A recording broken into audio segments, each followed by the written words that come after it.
화목한 가정 만들기라는 제목으로 말씀을 드리려고 합니다.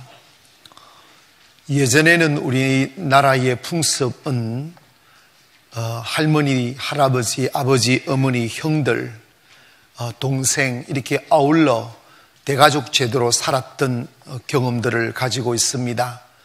그때는 그렇게 풍요롭지도 않았고 때로는 아버지가 무섭기도 하고 형들이 무섭기도 하였지만 그렇게 여러 가족들이 함께 아울러 살다 보니까 인격적으로 정서적으로 안정되어서 세상에 나가서 그 어려움을 경험해도 다 이길 수 있는 기초가 되었는데 어느새 우리나라 사회가 핵가족 사회가 되고 난 뒤부터 한 가족 단위가 할아버지도 할머니도 안 계시고 엄마 아빠 그것도 때로는 깨어진 가정도 많고 자녀들을 한 명, 두 명 이렇게 낳다 보니까 어린 아이들의 모든 관심이 다 집중되긴 한데 너무나 많은 사랑을 받고 관심을 받긴 하지만 그 아이들이 자라나 성인이 되어 사회인이 되다 보니까 사회에 적응을 못하는 거예요.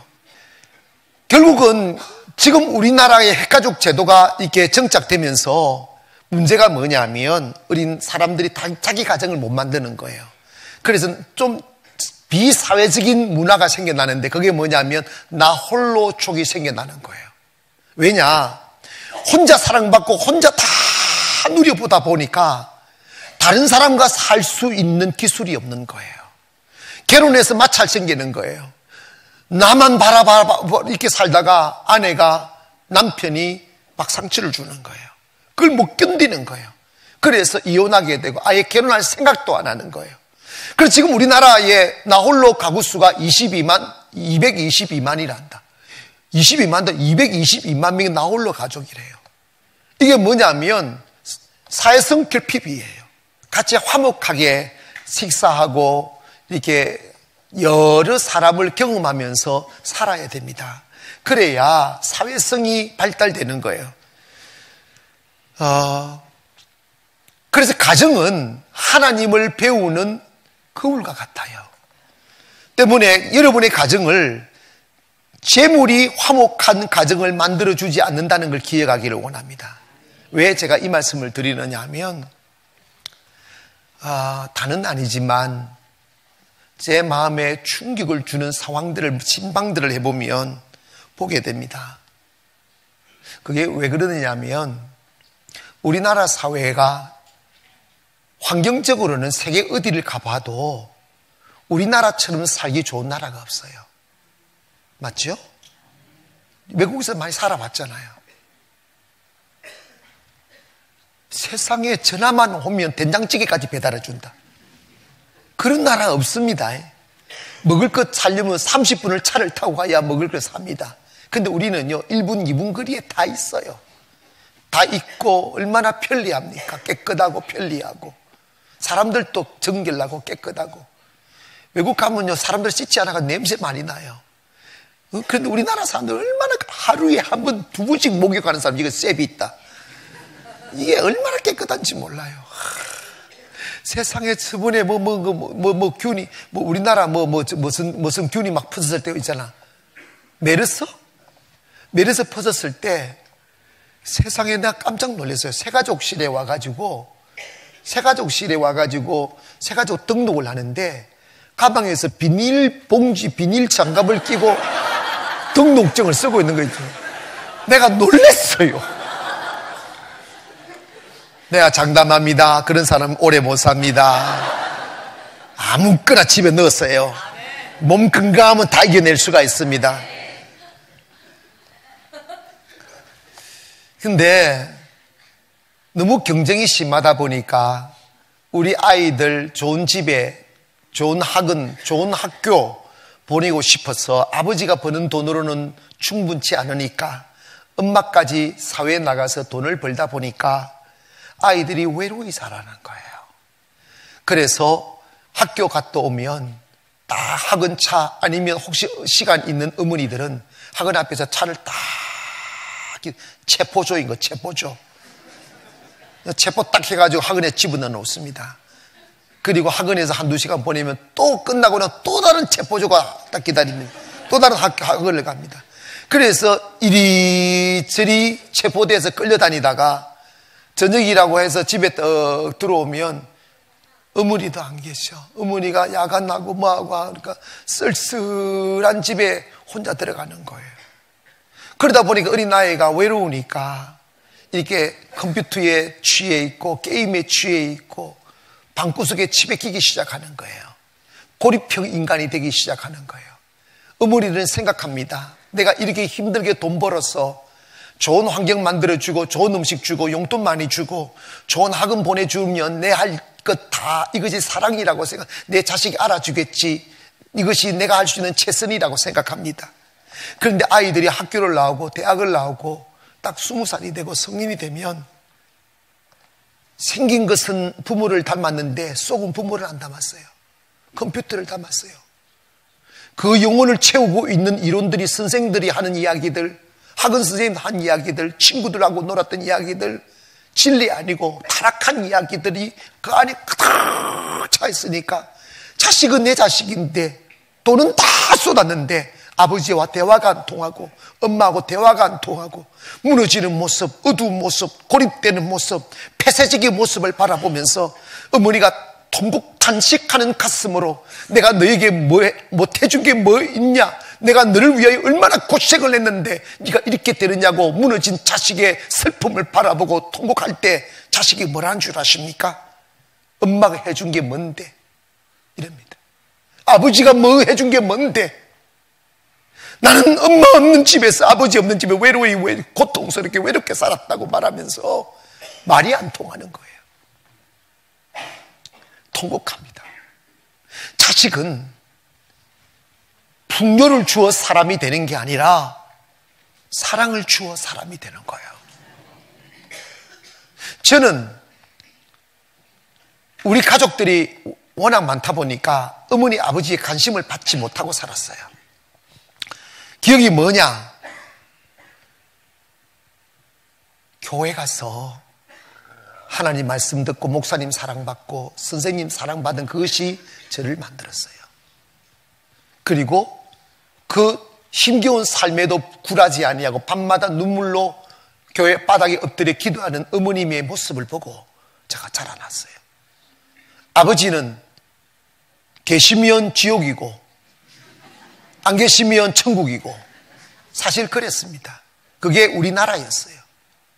이게 잘못된 문화 때문에 아버지는 무서워야 아버지인 줄로 알았어요. 그래서 매일 옛날 아버지는 애들을 패고 막 그랬어요. 저도요, 우리 아버지한테 기억은 맞은 기억밖에 없어요. 그리고 우리 아버지 욕을 했어요, 제가. 지금도 한 번씩 설교할 때 우리 아버지 욕하잖아. 나 이거 그만해야 되겠다는 생각을 했어요. 왜냐하면 나는 우리 아버지에 비하여 저는 우리 아들에게 천사입니다. 정말입니다.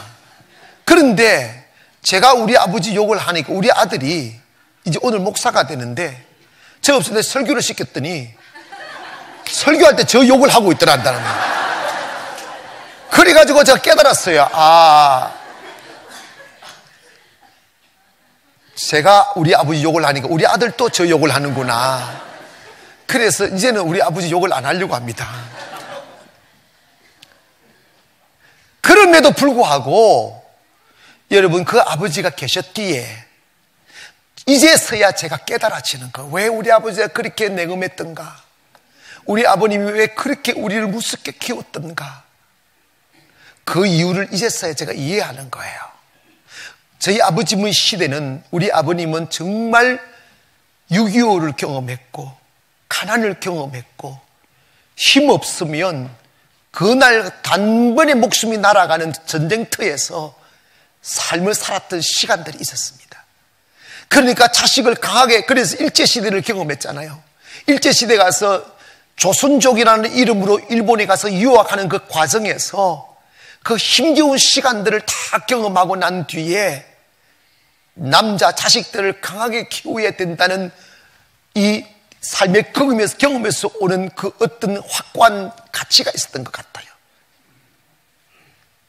그때는 참 힘들었는데 어른이 되고 나니까 세상을 이길 수 있는 저력이 된다는 것 또한 이해가 되더라는 거니까요. 그래서 성경은 이런 말씀을 합니다. 마른 떡 한 조각만 있어도 화목한 것이, 이 말은 가난해도 화목할 수가 있다는 거예요. 아멘. 그래서 여러분, 가정을 돈 많이 벌어서 좋은 가정 만든다고 생각하지 마세요. 여러분, 역사는 증명합니다. 돈이 많은 가정이 화목한 적이 없어요. 여러분, 형제의 난이라는 것을 기억합니까? 삼성, 현대, 롯데, 투산, 금호, 효성, 이 형제의 난을 일으킨 기업들의 이야기입니다. 돈 없으면 그런 난 안 일어나요. 여러분, 돈은요 적당하게 있기를 바랍니다. 돈 하지 마세요. 돌아버립니다. 성경에 보니까 돈을 사랑하는 게 얼마나 큰 잘못인지를 말씀하고 있는데, 이 돈은요 있다가도 없는 것이고 돈을 사랑하면 안 되는 거예요. 디모데전서 6장 10절에 보니까 돈을 사랑함이 1만 악의 뿌리가 된다고 그랬고, 히브리서 13장 5절에 보니까 돈을 사랑하지 말라고 했고, 또 있는 바를 족한 줄로 알아라고 그랬어요. 디모데전서 3장 3절에 감독자의 자격을 돈을 사랑하지 아니함이여라고 말했고, 디모데후서 3장 2절에는 마지막 때 징조의 타락한 세상을 말할 때 사람들이 자기를 사랑하며 돈을 사랑하며라고 말했습니다. 그래서 성경은요 돈을 사랑하는 걸 악으로 보는 거예요. 때문에 여러분의 가정을 돈 위에 세우지 말고 진리 위에 세우기를 원합니다. 잠언 30장 8절에 보니까 나를 가난하게도 마옵시고 부하게도 마옵시고 오직 필요한 양식으로 나를 먹이시옵소서라고 했어요. 가난하면 도둑질할 수 있고 부하면 교만할 수 있으니까 여러분의 삶에 풍요로운 풍족함만 있으면 되는 거예요. 아멘. 그래서 저는요 이런 생각을 해요. 부모님들이 여러분이 한 세대를 살아가면 여러분의 세계를 만들고 잘 살기를 원하고, 또 자녀들에게 사랑만큼 그렇게 풍요롭게 살아갈 수 있도록 도와주는 거 좋아요. 그러나 너무 많이 남기지 마세요. 너무 많이 남겨놓으면 형제의 난이 생긴다니까. 나 여러 번 봤어요. 그러니까 적당히 자식들은 살 만큼만 만들어주고 나머지가 있으면 그냥 교회에다가 드리고 가세요. 돈이 많나 왜 아멘을 안 해? 그냥 드리고 가세요. 그래야 나라가 살고 여러분 백성들이 살게 되어져 있어요. 때문에 여러분 화목한 가정을 만들어야 되는데, 화목한 가정을 만들려면 두 번째로 다투어서는 안 돼요. 가족 간에 너무 다투지 말기를 원합니다. 옛날에는요 너무 싸웠어요. 너무 싸나웠어요. 부부 간에도 많이 싸웠고 형제 간에도 많이 싸웠고, 이렇게. 근데 그 문화가 우리 안에 막 배어 있어요. 우리 몸에 배어져 있어요. 근데 요즘은 제가 너무 감사한 게, 우리 성도님들의 삶의 모습을 보면 저렇게 아름다울 수 있을까 하는 생각을 많이 해요. 보면 부부지간의 모습이 너무 아름다워요. 그리고 저는 우리 아버지한테 안겨본 기억이 없어요. 그런데 지금도 아마도 1층 저렇게 3층 이런 게 유아실에 가보면 꽉 앉아 있는데, 이렇게 부부가 아기가 있는데 아기 누가 안고 있는 줄 아십니까? 남편이 안고 있어요. 아내가 안고 있지 않아요. 지금 아내가 안고 있는 분들 빨리 남편한테 토스하세요. 여러분, 이건 정말 아름다운 모습이에요. 사랑하는 모습, 그리고 헌신하는 모습, 근위주의를 빼버리고 자기 자녀들에게 이렇게 사랑의 모습을 보여주는 아버지의 모습 참 좋습니다. 근데 옛날에는 엄마 아빠가 자식들 앞에서 너무 많이 싸웠어요. 싸우다 보니까 자식들이 마음 둘 곳이 없는 거예요. 불안한 거예요. 초조한 거예요. 그래서 정서장애가 생기는 거예요. 불안증이 생기는 거예요. 가정에 오면 안정감을 느껴야 돼요. 깨어지지, 우리 가정은 어떤 일이 있어도 깨어지지 않는다.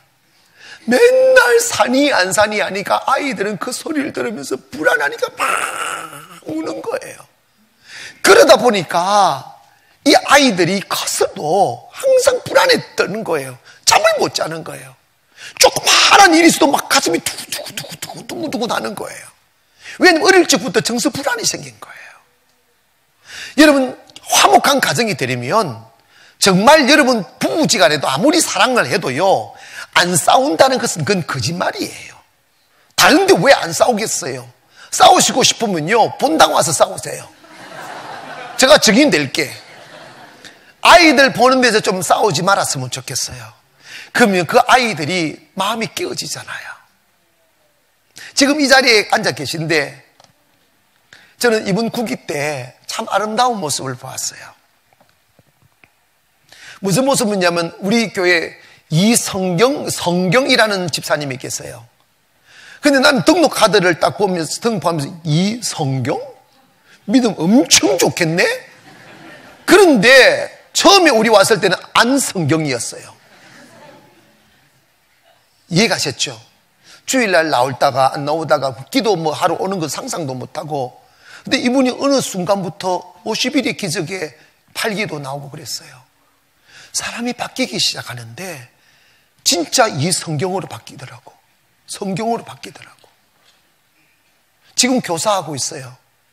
근데 제가 왜 이 말씀을 드리냐면 이분 구기 때 구기 한중간에 시아버님, 지금 이 자리에 앉아 계세요. 시아버님을 모시고 온 거예요. 시아버님 따로 살았어요. 남편도 이 자리에 앉아 계는데 교회를 거의 한 번씩 나오고 뭐 이렇게 교회를 거의 안 나왔던 사람이에요. 근데 오늘 오다가 시아버지도 오시고 시동생도 오시고 남편도 오시고 지금 이 자리에 앉아 있어요. 왜 그렇게 바뀌었을까? 시아버님이 단 한 번도 교회를 다니지 않은 분이에요. 이제 모시고 살아야 될 때가 아니까 며느리가 시아버님을 모시고 온 거예요. 이렇게 가정으로. 한 번도 교회를 다녀본 적이 없는 분이니까 상상하지 않겠어요? 무너진 얼굴을 가지고 있는 시아버지를 교회로 모시고 와서 50일의 기적의 앞자리에 다 앉아서 같이 예배를 드리는데 시아버지는 예배가 뭔지도 아무것도 모르는 거예요. 근데 기도하는 시간에 딱 보니까 며느리가 시아버지 손을 다 잡고 있는 거예요. 나 그 광경 처음 봤다. 근데 이렇게 예배 마치고 제가 기도할 때 시아버지가 며느리 손잡고 같이 주님의 성령을 받는 거예요. 이게 불과 몇 달 된 거 아니에요. 한 달 이전의 이야기, 며칠 전 이야기들이에요. 시아버지 얼굴이 밝아지기 시작하는 거예요. 믿음이 들어가기 시작하는 거예요. 며칠 전에 제가 그 가정에 신방을 갔어요. 시아버지가 일어나서 저를 맞이합니다. 저와 얼굴이 환하게 바뀌었어요. 그 성경 집사님 이야기 들어보니까 지난주 화요일인가 어린아이 전도하러 나갔는데 시아버지가 따라가겠다는 거예요. 따라왔다는 거예요. 따라왔는데 보니까 다른 할아버지를 앉아있는데 그 가서 전도를 하고 있더랍니다. 전도를 하고 있더랍니다. 그리고 젊은 여인네들 잘 들으세요. 내가 그걸 사실인지 모르지만 남편이 바뀐 거 보면 내가 믿으려고 그래. 띵동 하고 아파트에 차가 들어오는 소리 들리잖아. 그러면 정문을 딱 열어놓고 어서 오세요. 사랑합니다. 많이 기다렸습니다. 있다는 거야.